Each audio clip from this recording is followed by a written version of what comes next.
So now, in the context of all of this, what do I mean by saying ADOS got it wrong for the wrong reason? Well, in comparison to Brother Malcolm, who, as a black nationalist, wanting our people to be a more powerful people and independent people, and recognizing the need for us to break out of the false identity that our subjugators have promoted. And let me just emphasize, it serves the needs of the empire. It serves the needs of an empire to get subjects to identify themselves, the groups that they are part of, to identify with that empire. You ain't trying to get free of something and you think you down. You think you one of them. You think you included. It's like, hey, yo, this is all us. We're all American. And so forth, okay? The angle that Malcolm took in that particular explanation is problematic, right? But now we have a movement of Africans who are descendants of enslaved Africans within the United States. And we want to assert our American identity. We want to challenge the factors that have us as Americans left out, uncompensated for the things that certain Americans did to other Americans. We want to be properly brought into the fold. And in bringing us into the fold, we want it to be clear that there is something special in terms of we Americans who are descendants of enslaved Africans in this part of the world that makes us distinct from other African people and anybody else who came from anywhere else to America.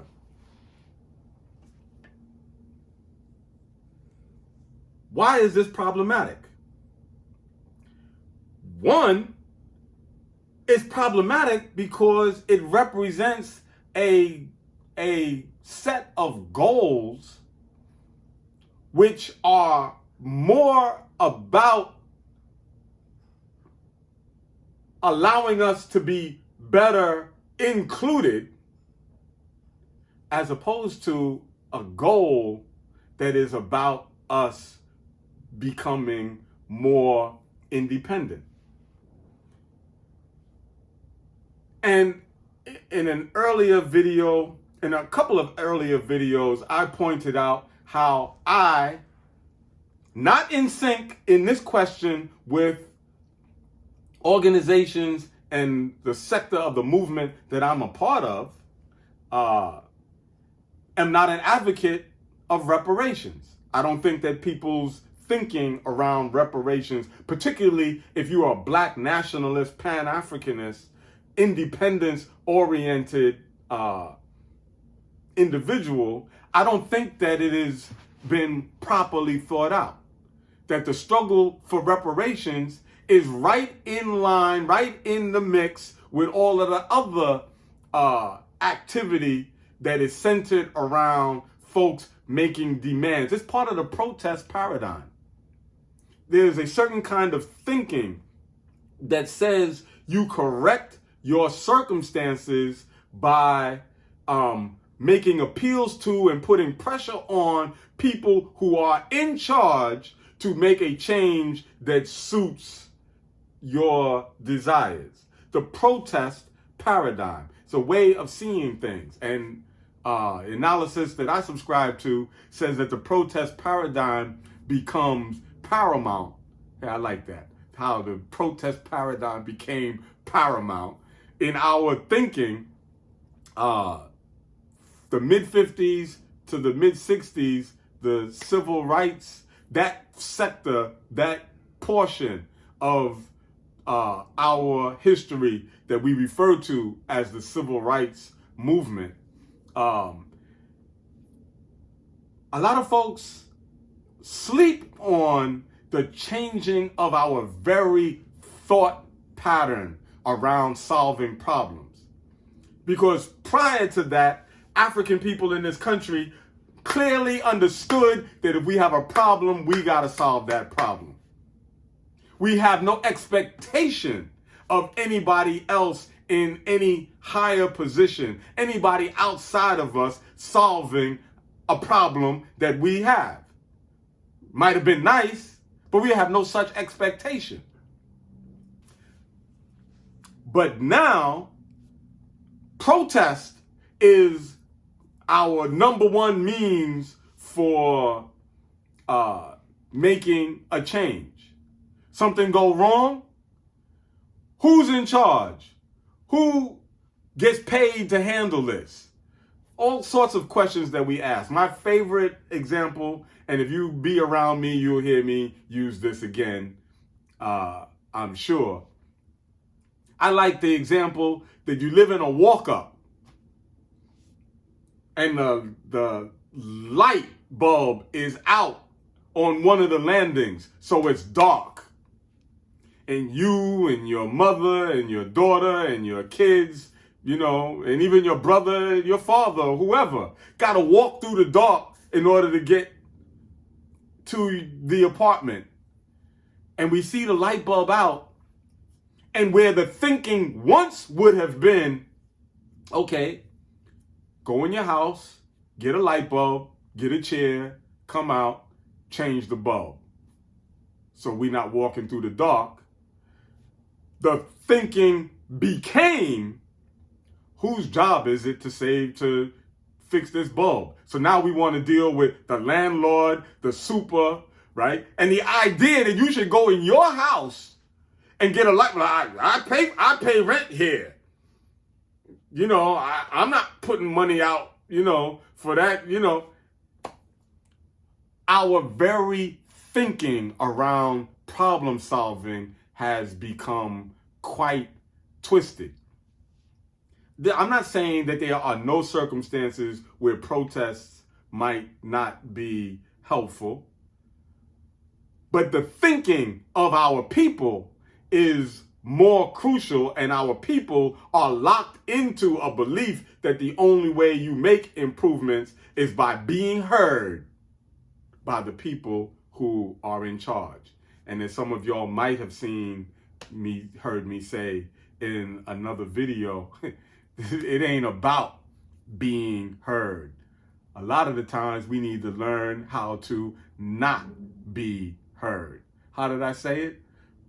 Instead of stand up and let your voice be heard, you know, you need to learn to lay in the cut and shut the hell up. All right? So now, very often in efforts around improving our circumstances, folks are not in contradiction with the essentially imperialistic nature of the society that we live under. We just upset because we not getting as much of a cut.